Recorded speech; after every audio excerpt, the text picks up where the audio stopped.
Hello, everyone, and welcome back to another episode of the Monday MOOcast. I am your guy here, Greg Obert, and over there is. Andrea Musolf. And we are just a MOcast this week. Mike had some It's stuff to true. do, so we miss you, Mike. You should come back sometime soon. But everyone in internet land gets stuck with us this week, so yay! If you're tuning in for Yay. Mike, tough luck. You gotta wait till next week. But anyways, we like to start off this podcast this week with a few various. Oh no! Before we do that, I'm forgetting. What did we play this week, Andrea? What did you play this week? Oh, the usual, I guess, for the past 2 or 3 weeks now. I'm not sure. I lost track. But it's been Halo 4 and Black Ops 2. I still have yet to complete either campaign. I know I'm really, really, really behind. Shocking, I know. Wait, you haven't Uh, finished either of them yet? no, no, no. I haven't played any of the Halo campaign recently, but I did pick up the Black Ops campaign again. I'm on level 3 or 4, I don't know. But today I got to ride some ponies through the desert. Some stuff blew up. Then my pony died, and then I was sad. If by And some stuff you now, mean the pony also blew up, then yes. yeah, yeah, my poor pony. And then I started doing this training thing where I can command soldiers and air stuff, and it's different. It's almost like it feels like Halo Wars to me, which I didn't play. I mean, I played a tiny bit of the demo, but I couldn't get into it. But like you play God, and you can control everything. It can see and control everything that's happening down below you. So, yeah. So I don't know what the next mission is going to be like, but probably along those lines. But it was different because I've never seen that before in Call of Duty. Also, the horse riding, that was horseback riding, that was fun. Yeah, it was pretty cool. In terms of the strike missions, don't get used to that God mode because everyone on those maps is about as dumb as a rock. So Oh, great. you're gonna wanna be a soldier for those missions. Maybe you'll have better luck than me, but I could not get them to do anything that I wanted them to do. Like they Hmm. would literally take a year and a day to walk 30 feet, and then in the process, just I don't know, they must just be staring up at the sky, picking their nose, because people would just shoot them and they didn't even care. So Oh, I don't goodness. know what the deal was. That's like my one biggest problem with the strike missions, which I think we talked a little bit about last week, so I don't want to get into it. But Yeah. um, well, that's good. I'm glad to hear that you're enjoying the campaign so far. Oh, also, Black Ops Zombies. Yes. Finally played that this week. And what are your thoughts on Black Ops Zombies? It's fun. I like it. It's different. Like the face huggers and the fog. Those guys are so annoying. My Yeah. goodness. Yes, they Of are. course I'm gonna take the bus. I don't understand why Brian wants to skip the bus and go through the fog and face the face huggers. Oh, but I still don't really know what to do when it comes to the building stuff. Um, but if you get the right gun in the teddy bear box, then I'm set. I was using the HMR. I call it the hammer. That was good. Yeah, you were Good for tearing it up headshots with the too. hammer, for Yeah, sure. yeah. The building thing, really, the turbine's the only important thing. The other stuff, Mhm. not really. But that's just my opinion. So, so you played Yeah, I mean, I haven't Oh, really, go ahead. oh no, I haven't really played with that too much. So it's like I have no idea what to do there, but I know how to kill zombies, so it's That's gotta true. count for something. That's very true. Yeah. So that's So how great. about you? It sounds like you've been doing shooters all week. Yeah. Um, I myself, I've been playing a bit of Halo 4. I'm level 40 now. Oh So, my God. 90 levels to go before I hit the max rank. 90? 90. Yes, max rank is 130, I learned today. Was it always 130 or did they pump it up like they do in all the Call of Duty I games? mean, I think it's always been 130. I can't imagine Uh, them increasing the rank. The game hasn't even been out a month yet, so I don't um know. It's a very Call of Duty thing to do. Oh yeah, you can prestige 10 times. No, wait, now you can do it 15 yeah, a times. week No, later we'll wait, now just you can add do it 5 20 or prestiges. whatever it is. Uh, So I've been doing that. I played a bit more of Black Ops 2 multiplayer, and I must okay. say I'm enjoying that much more. Like the more I play it, the more I'm enjoying it. It's Halo is Really, still my I'm just the game. opposite. Really? Yeah. We're gonna have to talk about that in a second. Um, Okay. but I've been enjoying it. The Pick 10 system I really like. I feel like the Mhm. game is a bit fairer compared to some, well, Modern Warfare 3 at least. Yes, I Um, agree. so yeah, I like the multiplayer. I've heard people whine about it. Not necessarily a huge fan of the new domination. It's an interesting mechanic, but Mhm. it's not a game breaker for me. I'll still keep coming back to it. Um, Yeah, same. and I played some zombies as well. I've been trying to get all the achievements. I have 2 more to go, so Only two. only 2. I'm getting there, but they're the Okay. tough ones. The Easter egg and then like the lightning dude. I gotta fight him without getting Oh, hit. so you got the fire one. The what? Got that? Yes, we That got the like fire one last night, which was a so pain in the butt. And um then I've played some Dead Space 2, actually. I've been going back through that. I know it's a weird like change of pace, yeah. but I recently watched someone. Well, I went back and watched a Let's Play of Dead Space 2, and it made me kind of want to play it myself. And Okay. I'm enjoying it. I'm still not sure if I'm gonna get Dead Space 3 or not, but I've enjoyed my time going back through 1 and 2. Um, so we'll see. I hope 3 is good. I hope it's scary. Like 2, I feel kind of lost a bit of the scary factor, but Hmm. hopefully 3 will redeem itself. But And anyways, when does the third one come out? Do we know that yet? I want to say March, February or March, so pretty Okay. soon. But that's kind of been my week, I'd say, video games. Mm-hmm.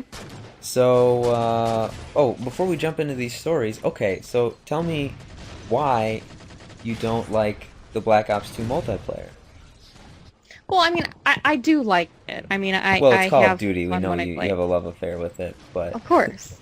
Um, well, I have to say, at least, as of right now, when I first started playing the multiplayer, I did okay considering um most of the times I played those maps, that was the first time I was playing. So, I didn't know where the enemies would come from or like all the spots they can hide and so basically I didn't know the map very well. But somehow I managed to do okay, like KDR wise and, you know, doing the objective if there was one. And recently when I go back to it, it's I kind of want to rage quit. And I have.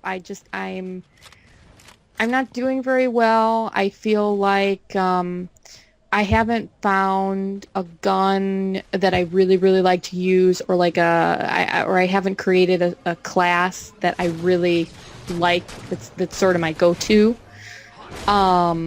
So it's like sometimes I do okay, but I feel like most of the time, as of late, I don't do well at all, and it's frustrating because I love this game, but at the same time, it's like, well, if you're not doing very well, then it's not super fun all the time. Am so I gonna stop playing it? No. no, absolutely not. Crazy? We all know that, right? So then, what about? So it sounds like the guns aren't doing it for you. Like, are there any other Not things yet. in this game that are different from Modern Warfare 3? I guess that you'd like to see make a comeback? Or like what about this is just not doing it for you, aside from guns? I think what probably one of the big things that I need to get used to is the different kill streak setup. I know I'm pretty sure I briefly talked about this last week, but Modern Warfare 3, I love that support class where you could die, but your kill streak would still steadily increase. And with this one, it's what is it? It's based on points. So if you die, you start all over. So I kind of like to get some of the higher kill streaks, but at this point, it's just not realistic. But this is just like Modern Warfare 2, your fave. You gotta survive, tough love. What was all that talk that you mentioned? I know. Well, see, I think you got used to Modern Warfare 2, and then you moved to 3, and it had this whole new support kill streak option. It was like, ooh, okay, this is cool.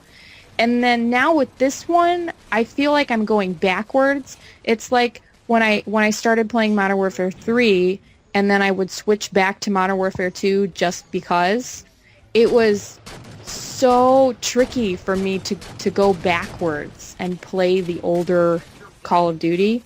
So it's like now it's doing the same thing. I think I just really got so used to that support kill streak advantage that it's like, oh no, where did it go? So I think I need to change up my strategy a little bit. So by changing up your strategy, you mean not dying? Yeah, pretty much. Okay, all right. Well, I personally love the score streak system. I like the fact that things aren't based on kills alone.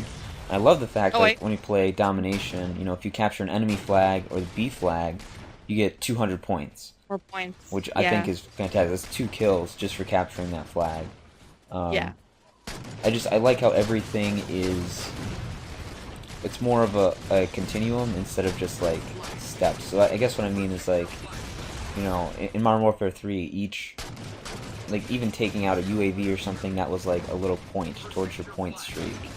But then people only focused on, like, killing things specifically for the point, and they didn't necessarily do it because they were trying to help the team. So, for example, like, I tended to be the one with the stinger, and I was always the one shooting down UAVs.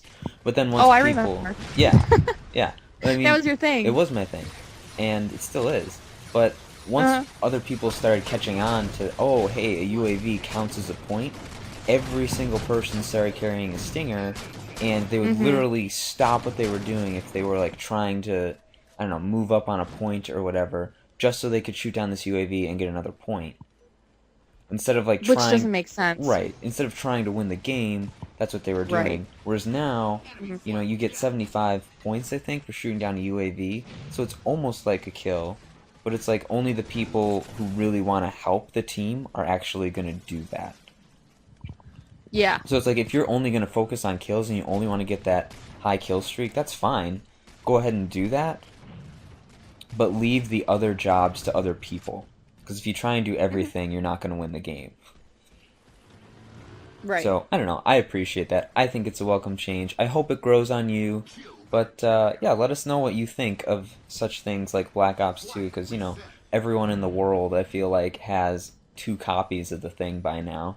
Good lord. Yeah. But, anyways, I think we're going to jump into the stories for today. Not too many. Gameplay news isn't, like, crazy busy right now, considering all the big holiday games are coming out and people are gearing up for Christmas. But there are a couple that we found I'd like to chat about. One of them, these first 3 come from Game Informer. And this first one talks about, there's a rumor, not really a rumor necessarily, just an unnamed source talking about Microsoft's next system and how it's going to launch next year in time for the holidays, of course. Of course, yep. This was from an unnamed source speaking to Bloomberg. And the report states that Microsoft is still undecided about whether or not the company will unveil the console at E3 or a separate dedicated event. So this is interesting. I mean, obviously we all knew that the next gen was coming. I mean, the Wii U launched, what, a week or two ago? Yep.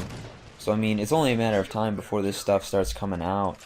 But, you know, it's finally coming out, and I think it's really cool. You know, it's something for me to get excited about. And I'm really, really looking forward to my next system. Mainly just so it has a freaking HDMI port. So, for those that don't know, my Xbox is one of the originals. Like, I got it March 2006, and so, like, Wow. this was before... Still kicking, huh? Still kicking. It had the red ring. I didn't get the red ring, but got it fixed. Ooh. Okay. But it doesn't have an HDMI port.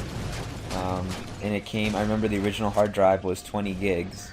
It's like, what good would that do you now? Wow. You know? That's nothing now. Yeah. So I'm looking forward to just an HDMI port. I mean, I am looking forward to next gen. I think it's going to be cool. I'm not looking forward to the amount of money I'm going to need to spend. But I really hope it takes consoles where they need to go next. And I know one of the biggest complaints I read about current gen things, specifically with the apps, like, it's great that Xbox 360 kind of led the charge with apps in terms of Netflix. I think that was the first console to actually have that on it, you know, and it led the charge with, like, TV, so you can have TV on your Xbox and all sorts of other things. But in this day and age, it's like, what's the point if they take so long to boot up? Like, everything in its mother can play Netflix now, you know? I mean, I can get Netflix on my phone. And it loads faster than it does on my Xbox. So what is the point? Does it really? Yeah. Oh yeah. So, like, what is the point of having to turn on another device just to wait for it to boot up just so I can launch Netflix when some of the more expensive TVs just have Netflix built in? You know, so I hope that one of my big things... One of my big things is I hope that if you're gonna have these things built into your hardware, that they run properly and they run quickly. Do it right. Now, obviously, I don't think anyone could have foreseen, like, what the 360 was going to be in 2005 when it launched. I mean, it's incredible, like, what it does now. Oh yeah. And so I'm going to go out on a limb here and assume that Microsoft kind of knows what it's doing, as well as Sony. Nintendo, I don't know, but no, I really want to play with the Wii U, but I don't know. Like, if it's only on par with the current gen systems, I'm not sure. But I want to go out on a limb and say Microsoft and Sony are actually going to plan ahead, and hopefully that any new things that they introduce with the system are actually going to I don't know, be better integrated. So if they're going to introduce something new, I don't know what, but let's just say they introduce something new like a Netflix, then, you know, it's going to be lightning quick, and it's going to be exactly what we want, you know, when we want it. It's not going to be a pointless... Oh, sure. Like, you know, it kind of reminds me, here, I'm gonna brag a little bit. I just bought a new computer. Yeah, and it has Windows 8. And you know, I haven't used Windows 8 before I got this. It's different. It's very cool. I am liking it. I'm getting used to it. But like with everything can do everything now. Like I can with that Xbox Smart Glass thing, I can connect to my Xbox, my computer. I haven't really experimented too much with it yet, but it's really cool. Like I'm on my computer and it's like I see my little Xbox picture and I can see who's online. It's like everything is connected to everything. So it's like, wow, that's really cool. So I'm thinking if Windows 8, you know, it's still new, it's got to do something with whatever this, the fancy new Xbox is going to be next year. I mean, hopefully that wouldn't be outdated. Oh God, no, it can't be. I just bought it. Let's hope not. Although a year in Ugh. electronics speak is pretty ancient when you come to think about it. Yeah. Yes. Mm-hmm. So anyways, I guess short story long, we will be looking forward with, I don't know, hope in our eyes and our hearts, and hopefully the next generation of systems will be exactly what they need to be. Yeah. Yeah. And the year is going to be here before you know it. Exactly. You got it. Ka-ching, ka-ching, as you like to say. I know. But before we move forward, I would like to take just a minute or two to take a step back. And the second story that I'm bringing up talks about Pong. And Pong's 40th anniversary was November 29th, so just a few days ago. Oh, it just happened. And I just wanted to take a moment to, give props to the creators of Pong and what it was. I mean, it's just such an old, like, simple concept, but, it's amazing that 40 years ago, like, that's what they thought of, just a ball bouncing back and forth on a screen. Not even a ball, just a square. And, like, what it's become, like, what video games have become now. I mean, it's incredible to see the difference between Pong and, your Call of Duty or your Grand Theft Auto or something like that.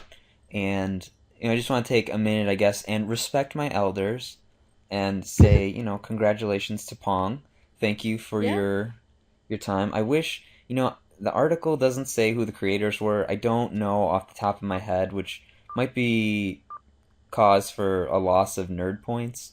I don't know who that is. So be it, I guess. But, regardless, I want to say thank you, and I appreciate all the hard work that was put into that and all the games since then that helped get us to where we are today. Yay! Yeah. So, enough past talk, unless you had something to add about Pong. I don't know. No? Yes? No. No? Okay. No. So That'll do. That'll do, pig. Alright. Yeah. So this third article from Game Informer talks about Microsoft Vancouver. And I guess there was a studio, Microsoft Vancouver. It's been given a new title. It's called Black Tusk Studio. It has very high ambitions, apparently. The studio manager, Mike Crump, says that they're working on a AAA title that he wants to be, quote, the next Halo. The game is for, surprise, surprise, the Xbox 360, which Best game system. I think that's actually a surprise, because, with the new one on the horizon, like, I gotta wonder, like, what sort of title they're doing here, and, like, how long they've been working on it, because, if they want it to be a AAA title that's going to be the next Halo, they better have been working on it for a while. I think. So, they say it's gonna be released on the Xbox 360. That's what this says. So. Wow. Yeah. You think they would just wait, or if they've been working on it for a really long time, or they should just wait for the next system? Yeah, I don't know. We'll see what this title brings, but it got me thinking, because I think it was on The Escapist, they reported the same story, but they mentioned, like, some of the job qualifications for the various positions at the company, and how most of them, it was the average amount of years in the industry per employee was something ridiculous, like between 10 and 15 years. It's a long time. And so each employee has around that sort of experience. And it just reminds me of, I don't know, it reminds me of like an Activision move. Like, Microsoft says, hey, we want another franchise that's like Halo, because, Halo won't last forever. So let's just throw as much money as we can at a studio and get, the best talent, and hopefully we'll get something awesome. Mm-hmm. But when I think about the original team that made Halo, going back to Bungie, I mean, this was a title that was being developed for the Mac that Microsoft saw and bought the studio because they wanted something for their Xbox. I mean, these, Oh, I didn't know that. yeah, these guys Hmm. at Bungie were talented. They've been working on things for a while, but, it wasn't necessarily what popular opinion would have said was the best and the brightest talent. Even though I know Marathon was very, very popular, and I think Mist was the other one that they did, though I can't recall off the top of my head. But it's Hmm. like, it wasn't necessarily money that was thrown at Bungie that created Halo, and I wonder, if this game is going to be, that good, if it's going to be Halo caliber, because, Killzone for PlayStation, I think 2, I think Killzone 1 was on PlayStation 2, and that was like billed as the Halo killer, and it's going to be, the best thing and knock Halo from the charts, and it wasn't at all. Right. And I mean, there's been Hmm. two others since then, and they've thrown all sorts of money at it, but it's still. I haven't played any of the Killzones, so I guess I can't say. But I from haven't the either. reviews that I've read, they're solid games, but they're certainly not a Halo killer. So I don't know. What do you think, Andrea, in terms of like what makes a good game? Is it throw a lot of money at it? Do you think it's more of a small, dedicated team? Like, what are your thoughts? Well, first of all, I think it's really bold to say that you have the next big thing, the next Halo wannabe.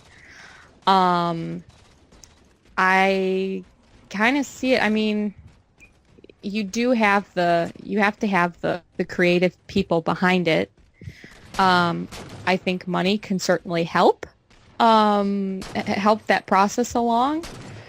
Um, it's certainly an outside reward. It's an extrinsic motivator. I Sure. think I'm bringing my school concepts to the Moo. Um, and I think the just the whole if you're motivated by your own creative process and the team you work with, um, I mean that's an entirely different thing. So I think it's money can. So I guess what I'm trying to say is that money can help that process along, but I think it really needs to come from the intrinsic motivators. So um, like your creative process and what keeps you going to keep to keep creating that project and make something that you enjoy and that others enjoy too. So, size of team doesn't matter, budget doesn't necessarily matter, it's the passion from within.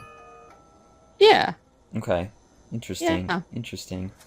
I I guess, I think about AAA games myself, and personally, I think big budget titles, while there's a place for them, I don't think it's the place for innovation, unfortunately. I think, you know, when you have a game as huge as your Call of Duties, your Halos, your Grand Theft Yeah. Autos, your Mass Effects, like publishers throw money at developers and say, here, make whatever you want, but make sure that the payoff is going to be huge. And I mean, you can look Yeah. at that like pre-orders. It's such a huge stat for so many publishers now. Like, how many pre-orders are we getting? Because that's going to be an indicator of how well the game sells. Um, Mm-hmm. and it's like you can't necessarily take risks with your game when you have that much money on the line. And so, I think There's a certain expectation too. yeah, absolutely. I mean, myself, I'm guilty of like having those expectations myself, and like Oh yeah. even hearing about like the loadout systems and the perks that you can get in Halo 4, I'm like, really? Is this just gonna be Call of Duty? Because I don't want to have Call of Duty in my Halo. You know, and Yeah, I was a little skeptical of that too. right, and it ended up being, a good change, I think. It works really well, but, just something as small as that, like, gives me qualms about the game as a whole. Whereas, a smaller team, I think, can do whatever the heck they want with the project, i.e., Killer 7. And Oh, Killer I'm 7. totally gonna be interested in it because it's different. It's not something from an established franchise. Definitely not. It's Definitely not. not there to make millions and millions of dollars. It's there to to make you think, to change up gameplay, to try and cause innovation. And so I just wonder, when it says it wants the next Halo, but you have a new studio title, Microsoft is probably throwing millions of dollars at you right now to get this game out and ready for the 360. Like, I don't know. I'm skeptical because I think it's the smaller teams that really breed innovation. Hmm. So, but that's just my opinion. This is a conversation. Why don't you let us know what you think? You can follow us on Twitter, Facebook, and YouTube. See? Look at that little plug that I did. Very nice. Thank you. Thank you. We have a few more stories to go. And two of them come from our friends at First Person Gamers. So thank you for the excuse me, for the tip. But one, what I found to be really, really like crazy. So apparently, the largest Medal of Honor community site shuts down after what they called a rushed warfighter release. So Medal of Honor headquarters was apparently the official community site for EA's Medal of Honor series, and they're actually going to be shutting down just completely. Which I was like, wow, really? That's interesting. Because, Medal of Honor's been around for, man, gotta be close to 20 10 years. 20. Because, I rember the original Medal of Honor being on PlayStation 1. But it says that these people felt that. Let me just read a little bit of the article before I botch it. The team reached out to fans of the series with a formal apology in regards to closing down, because Medal of Honor headquarters felt that the Medal of Honor Warfighter title was, quote, rushed in a terrible manner. The final, I guess, I don't know, post of the website talks about how the development team at Danger Close couldn't match the development turnout that the Call of Duty franchise can, and EA sought to have something similar but failed. Quote, EA has admired the Call of Duty model for some time now, but they lack the loyal fan base to mock it. To successfully implement this model, you need a fan base that will buy your game out of trust and loyalty that you've made a product that will no doubt be fun and a worthy investment. Medal of Honor 2010 was a reboot to the franchise and had one of the largest marketing campaigns to date. It utterly and completely failed consumers at launch and with post-launch support. Consumers from that point on were wary of EA's bad practices. This is EA saying this? This is this is Medal of Honor headquarters. Okay, never Medal mind of Honor 2010, I did not play. I saw it got average reviews. I was actually looking forward to it because I loved Medal of Honor Allied Assault. That was really the only Medal of Honor game that I got into. And if you have not played it, if you can find a way to get it on your PC, it is fantastic. It was the best World War II game I'd ever played. Call of Duty 2 might have eclipsed it. But it was made by most of the team that made the original Call of Duty Infinity Ward before the whole mass exodus after Modern Warfare 2.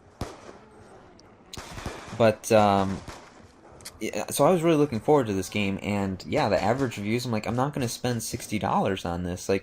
I might get it used. Okay. But right, I'm not going to spend $60 on an okay game. It's just not going to happen. Yeah. So, Warfighter, I gotta say, I agree with Headquarters here. Like, Warfighter, I was not interested in. I didn't care about it.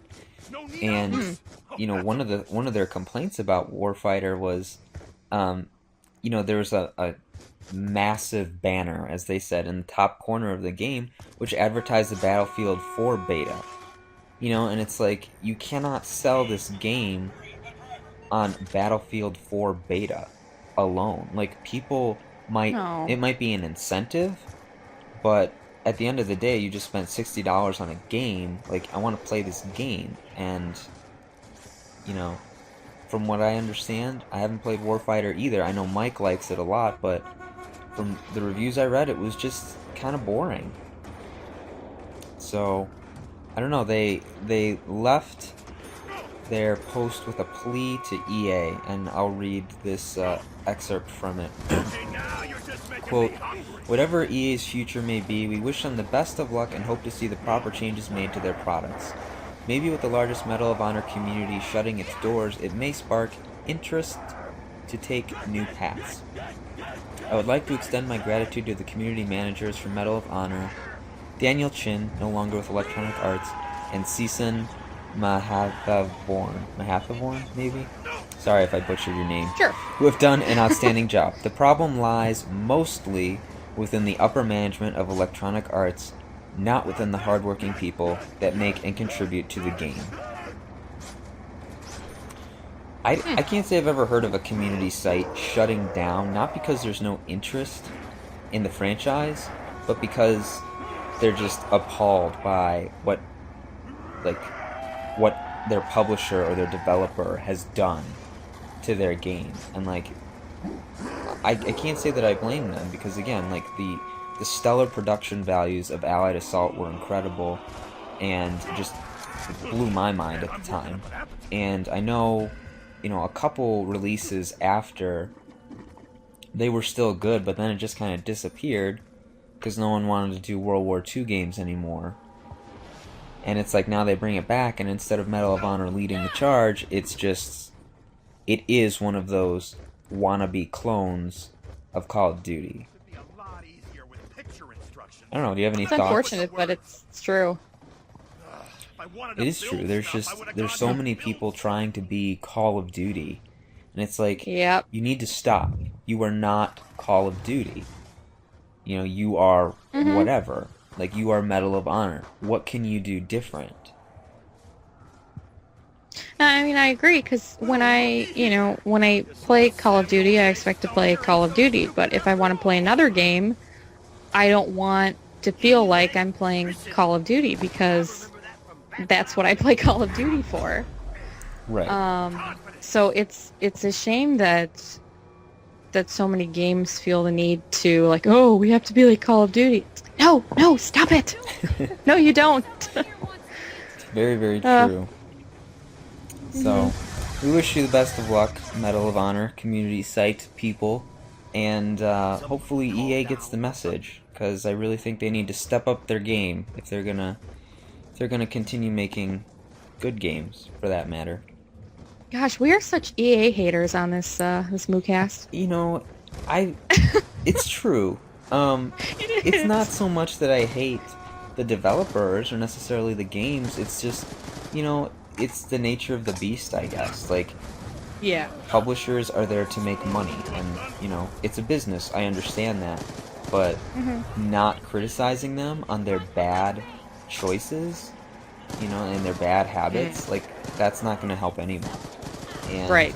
EA, they completely, I don't want to say completely destroyed, but they really, really let down a lot of people, myself included, with their Medal of Honor, failed reboots.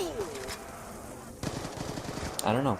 I hope that they learn from it, and I hope that if they are going to make a yearly shooter franchise that's going to compete with Call of Duty, that it be something worthy of the title. Because I know Battlefield is, well, Mike could go on about Battlefield, but, Battlefield can compete. Yes. Medal of Honor cannot. Mm-hmm. So we'll see. But I got two more stories here for you real quick. There was ex-Free Radical developers talking about Time Splitters 4. This is also from First Person Gamers. And I guess when Free Radical was shutting down and going into administration, Time Splitters 4 was in early stages of development. And I guess, what's this guy's name? Steve Ellis was talking to Games TM, and I guess he was trying to show off the demo to various publishers, but nobody wanted to sign a deal. And it's interesting. The other co-creator of was it co-creator or founder? Maybe. He worked at Free Radical. Carl Hilton. He's working at Crytek now. He talks about how I didn't realize Free Radical created Haze, which was a PlayStation 3 game that had a lot of hype. Didn't do so hot. Wasn't that good of a game, supposedly. And I guess people were worried, publishers were worried that if Haze didn't do so well, why would we trust you with Time Splitters 4? But the other thing that they kept bringing up, which I'm not quite sure I agree with, the marketing people kept saying they didn't know how to sell and market Time Splitters 4 to people because it had such a huge, diverse set of characters and environments. And like, at first I think, really? That's your excuse? Like, I mean, I understand you have your games, you know, like Borderlands, you have the guy with the mask. You know, Halo, you have Master Chief. You know, Left 4 Dead, you have your 4 survivors, things like that. But I don't, like, Call of Duty doesn't have a singular, like, character necessarily. Usually each one, it's a different setting or a different, like, group of people. You know, I mean, just the last few entries alone, we've had World War II from World at War, you had another Modern Warfare, then you had Vietnam era, then you went back to Modern Warfare, and then now we're in the near future. Like, that's pretty... Back to Modern Warfare.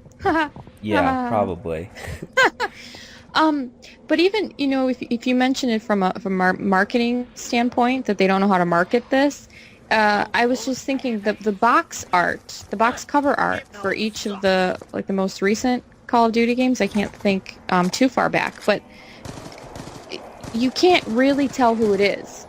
It's just like random dude, you know, like you can't really see his face or anything. It's like, you know what I'm trying to say? Does that make sense? Like generic soldier man. Like, it's no specific person on the title. Especially Black Ops. Like, those are notorious. Like, both of them. Like, just some random guy. It's a shadow. Yeah. I don't know. I hope to see more Time Splitters in the future. You know, again, I don't want you all to think I'm some huge Time Splitters fanboy, because to be honest, I barely played 2, but it's a series I would like to go back to and experience, you know, now that I'm, I guess, a little older, but hopefully we'll see something soon, and hopefully we don't hear weird comments. I think it's silly. Like, you're saying you can't market a game because it's, there's too many awesome or diverse locations and too many characters. I mean, I remember the multiplayer. It's a really lame excuse. Yeah, like, I remember the multiplayer had about as many characters as GoldenEye did. I mean, there were just a ton. There were dozens and dozens of people that you could choose from what I recall, and it's like, how is that not a selling point? I don't know. I have no idea. It doesn't make any sense. I don't know, but hopefully we'll see more of it soon. So get on that, Crytek. Anyways, my final story comes from The Escapist, and this one kind of hit home, so I'll try to keep the rant short because I know we've been going for a little while, but it says the Ubisoft CEO complains that the long console cycle stifles new IPs. So, Yves, I think, that's how you say his first name? Guillemot? I don't know. I'm not French. Why do all of these video game guys have names that we can't pronounce? I don't know. He's French. What about, like, John Smith?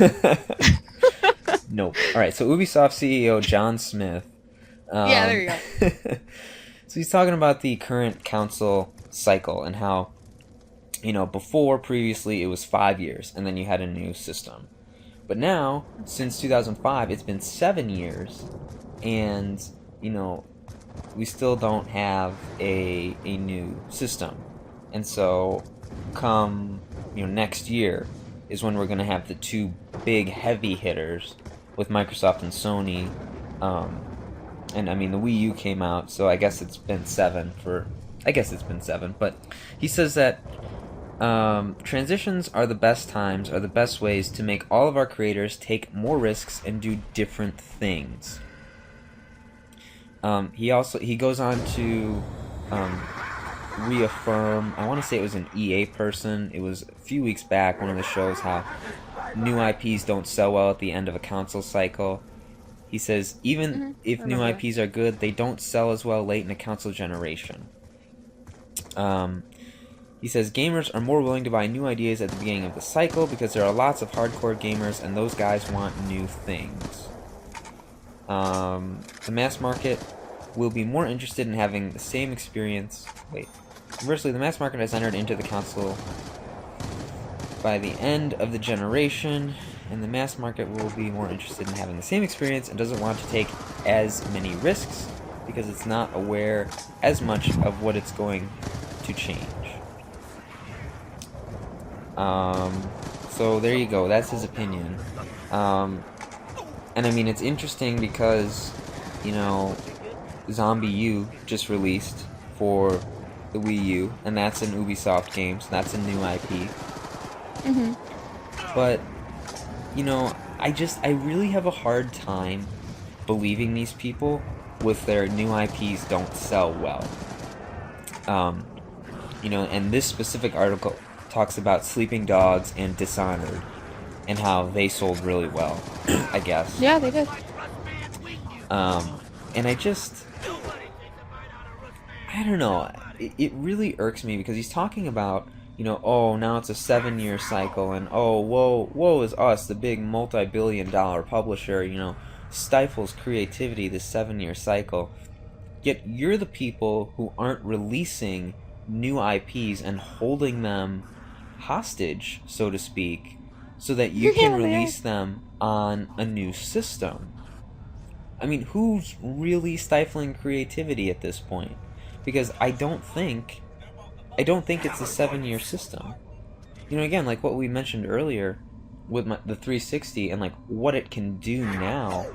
Like, if you can keep a system going with new software updates, like, there's no reason that we need to spend, hardware developers need to spend millions and millions of dollars making new systems if they can just have software updates. And otherwise, what's the point? Right. It's a waste of time. It is a waste of time. And, likewise for myself, I don't need to go out and spend $400 to $500 every 5 years on a new system. Like, to me, it's just silly. And I don't understand, why this is such an issue with these publishers, both EA and Ubisoft. I mean, I can't recall the specific numbers now, but in the US alone on Black Friday, it was like the 360 sold, I want to say it was like 750,000 units, and PlayStation 3 sold I don't know how many hundreds of thousands of units. And that's on top of the already huge install base that's there.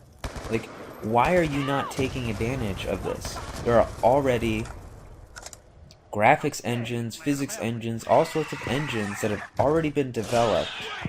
Like, why are you waiting to spend millions more on having to develop new tech, new things, when you have perfectly functioning, really good engines right now? Maybe release the first game of this new IP if you want to make it a trilogy or whatever your goal is. Release it now, see what gamers think, and then next generation you can bring it back, change the things that didn't work. Oh yeah, I mean that makes way more sense than it sounds like they're the worst enemy. They have these IPs, but it's like, oh no, wait. Oh wait, It's just, we're not gonna release them yet. we've gotten to a point, I guess. Like, this isn't, 8-bit to 32-bit jump anymore in terms of No. graphics. Like, games have advanced so much that while I'm sure I'm probably going to eat those words in a year and the new systems are just going to blow my mind, like, the graphics that we have now are incredible. And what we can do with these systems is amazing. And to Oh yeah. hold your new IPs back, what? Because you want to, either try and work them into new systems, and like, I don't know, get people to buy them because they're already buying new things, or because you want to, just save them for next gen.